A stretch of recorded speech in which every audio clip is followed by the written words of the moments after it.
Liam Lachlan from Sporting News here. We're chatting with Nivethan Radhakrishnan from the Tasmanian Tigers. So Nivi, it's been a big few months for you personally. How's the move to Tassie been for you? For starters, it's been very cold, but just on a purely cricketing side, I guess, it's been outstanding. I haven't really batted or bowled a lot, but just the group here has been fantastic, and Cricket Tasmania as a whole have done everything in their abilities and beyond to accommodate me here. You know, this is my first contract, so it's my first, I guess, official professional experience, and it's been outstanding. I'm actually really eager and excited for the season because everything so far has just been like a dream. So I just can't wait for the season. And COVID dramas aside, how was your experience over in the IPL? It was, I guess, the only sort of issue over there was the COVID problems, which was a big deal. But you know, from a purely cricketing perspective, for someone like me, a young, a budding cricketer, and who I've just signed my first professional contract, so to have a build up at the level of the IPL was just outstanding. The Delhi Capitals, we probably had the best roster, so it was literally a mix of the best fast bowlers, best spinners, the best batters, both Indian and overseas. It was just a power-packed squad, and some of the best minds in the game, like Ricky Ponting and James Hopes, and even the players, so many senior players like Smudge and Shikhar Dhawan and Ravi Ashwin, just absolute gems of the game. And not only did I get to talk to them and literally live with them, I played with them in the nets, I bowled to them, and I've faced a few of them, and it was just, it was a mind-blowing experience. Literally till the COVID situation, it was, every year was like, I was in seventh heaven every day. It was brilliant. So obviously change isn't a rare thing for you. You've played at a few different clubs up in Sydney. Are you prepared for what's obviously your biggest move so far in your young career? Yeah, look, I think even though my career is, like you said, young, I don't think of myself as just an 18-year-old, right? I back myself as someone who can compete beyond his age. I think I'm mature enough and good enough to obviously compete with, 25-year-olds, 30-year-olds who are masters of their trades. And the one thing I've realised is there's always going to be haters and there's always going to be supporters. Like you said, I have played at a few different clubs, and I know what it's like to change and go to a new environment, and I know what it's like to get hated for that move and get support for that move, both from just outsiders who have no sort of emotional involvement, or people, even the closest friends I have, who either support or hate it. So it's a whole spectrum of things, and I've dealt with it pretty well till now, I guess, which is why I've gotten to this stage. So I feel like it's only good things to come from here. If something's going to stop me, it's got to be my own sort of failures as far as my preparation and my work ethic goes. But I'm not intimidated or scared, or there are no negative feelings about this move. It's a completely optimistic move, and I feel like only the world's my oyster right now. You talk about that maturity. Obviously that would have come in part, at least, from playing against men from such a young age. Do you think that was the reason why you're so mature, not only as a cricketer but as a bloke as well?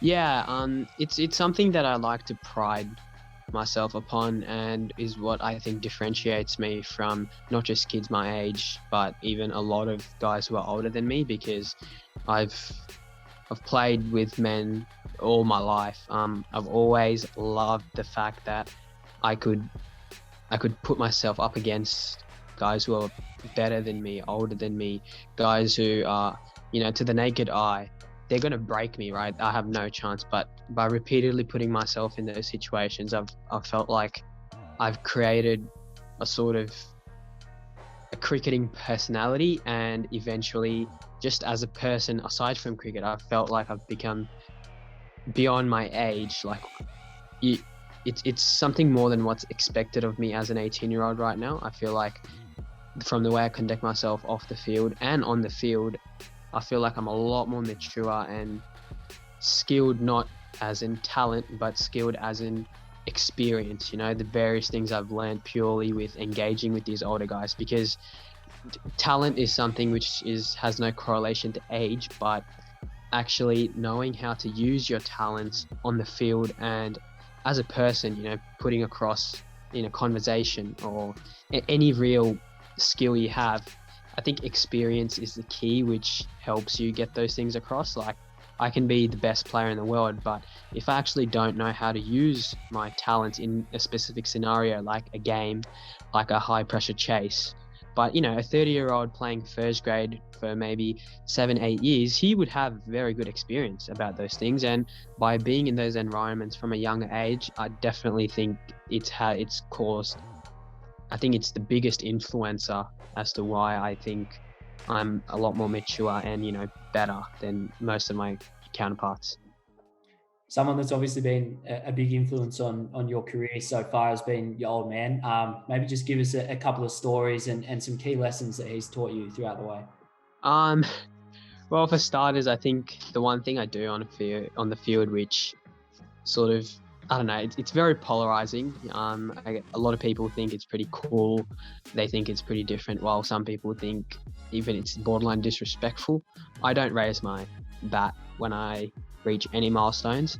I've always had like a personal goal. It's something Dad taught me, of course. Dad comes across as a very intense person for people who don't know him in the cricket world. But for people who know him in the cricket world, he just comes across as a really traditional, tough coach. And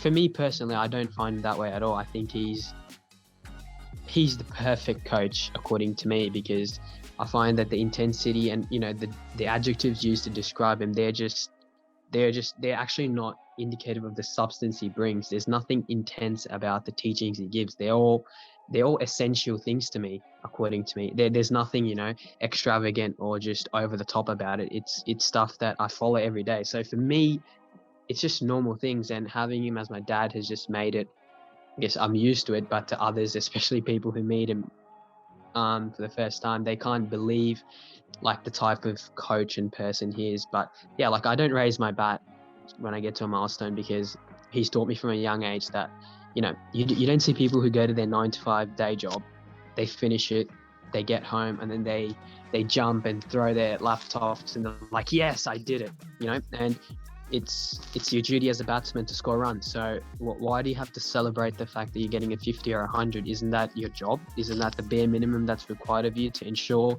your success and your team's success? And the few times I've been forced to raise my bat because I've been told to, I've never felt more out of my skin, because it genuinely felt like that scenario he told me when I was a little kid was just running through my head. I genuinely felt like I was doing a chore and I was just celebrating doing it. Like, why am I celebrating doing my laundry? Like, it was one of those feelings. And I could give you so many more stories like that. I've always been taught to applaud my opponents. It's something that's it's pretty dangerous to do in this day and age, where cricket, as it becomes more competitive and more fast forward and really energetic, having time to applaud and appreciate your opponents is something that can come across as having sentiments against your own team. And especially playing elite cricket, it's something which is, I think, reducing a lot. But he always told me, like, at the end of the day, it's a game. It's called a gentleman's game. If your opponent scores and hits a nice shot, I'd be the first one to say, geez, he hit that pretty well. And I say it pretty loud to make my sentiments feel heard. But imagine you're the bowler who's a big fast bowler on my team, who's just gotten absolutely whacked through the covers, and you hear your own teammate applauding the batsman. I get how that is, but at the end of the day, that's where I draw the line between professionalism towards the sport and really wanting it, and realizing that it is a sport and it's called a gentleman's game, and we're all trying to become better people through the game. I'm not going to lose anything by shaking my opponent's hand when he gets a 50, or if he gets out and he's played a good innings, I can go and tap him on the back. Or even if I get out and my opponent is spraying me, I don't have to react to it. I can shake his hand after the game and tell him, well bowled, mate. And I feel like that attitude has actually got me a lot further than what I think would have gotten me if I was just a typical, a kid in this day and age who just, goes hard on the field, doesn't have time for his opponents. And I think those sorts of players, they end up not having much time for their teammates either. It's a very me sort of approach. But off the top of my head, those are probably a couple of things which Dad embodies as a coach. But yeah, that's probably it. For those people that don't know, you do something that's quite unorthodox. You're able to bowl with both hands. When did you realise that you were able to do that? This would be, I think, the biggest sort of portrayal of the type of person Dad was. I'm naturally right-handed, and I think it was probably just an average day in the nets as a 5-year-old, maybe 5.5, and Dad I was drinking water and we had a little break. I'd been bowling for a while, and Dad just went, what do you reckon about bowling with the other hand, Why don't you just try bowling with the other hand? And the words he said, which I still remember to a T, was, no one else has done it. Why not? And why not is probably the best way to describe me, Dad, and the relationship we have and the way I play my cricket. There's nothing there. There's no rules to this thing.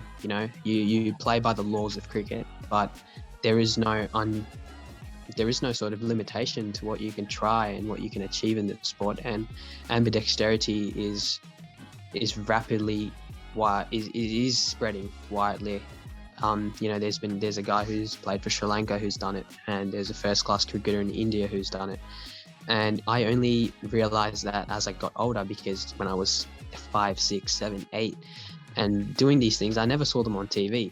So I was, I guess, alone in my endeavors to become a successful ambidextrous spinner. But I think they sort of appeared on TV at the right age, and it was validation that, what my feelings and Dad's feelings were right.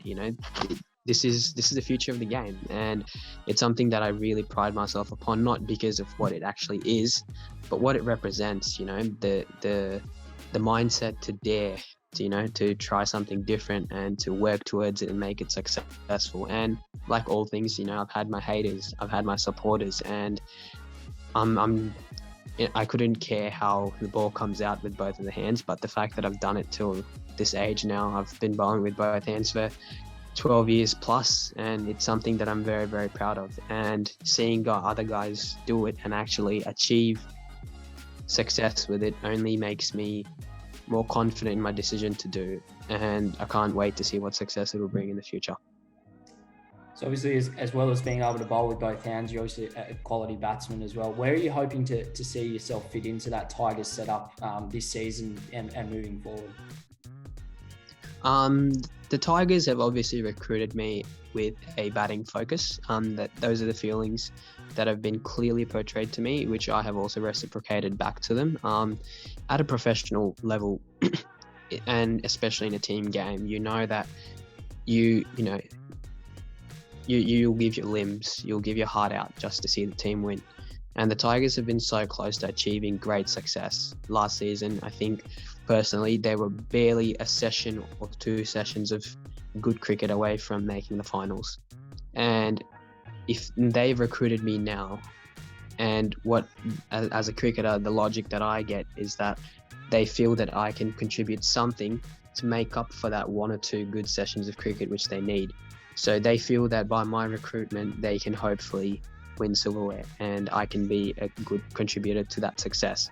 So as far as I'm concerned, my personal image of my cricket, I don't care about that, because if they've recruited me and they want success for the team, I'm prepared to do what they want me to. And they've told me that they look at me as an opening batsman primarily, with plenty of bowling skill to be worked on and put forth as also a secondary skill, and hopefully maybe even on an all-rounder. And as you probably know, I don't think anyone's ever, especially at 18, I don't think anyone's ever thought, yep, this is what I'm going to do for the rest of my life. If the Tigers think I'm an opening batsman, even the Tigers might not think I'm an opening batsman 1 game into the season, looking at how I go. I can't predict what's going to happen, but this is their sentiments for now, and that's what I'm going to be working with. But I think cricket has that innate sort of, I don't know, that's the way the game is, I don't think anyone can really predict these sorts of things. I could be scoring runs and not taking wickets. I could not be scoring runs, taking wickets. I could be doing both and I come across as the best all-rounder, or I could not be doing anything and be dropped from the team.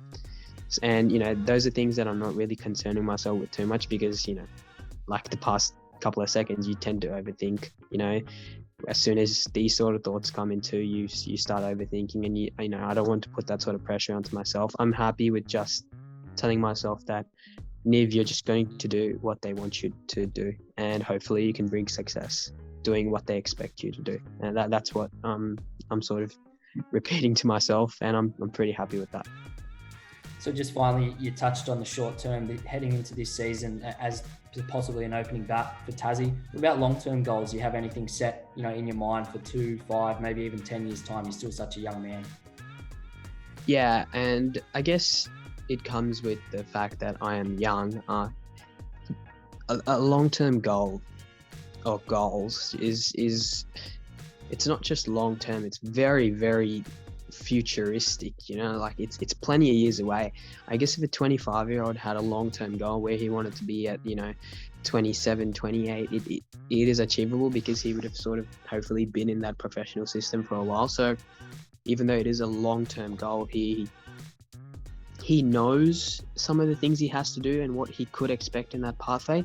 But for me, I'm 2 weeks into my contract and doing stuff in the gym and running, and I'm literally like, it's still like the honeymoon period. I don't know what to expect for the future. I haven't actually started playing games. So obviously my long-term goal is to play for Australia and represent them to the fullest of my abilities and hopefully have a long-lasting, successful career, with plaudits and wins and, leaving a legacy, which, hopefully people who watch me, their kids and their kids, girls and boys will follow. And, that's everyone's dream who's lucky enough to be at this level at this age. If you don't dream of that, then you probably won't be where I am. So, but if you ask me, how are you going to go about it?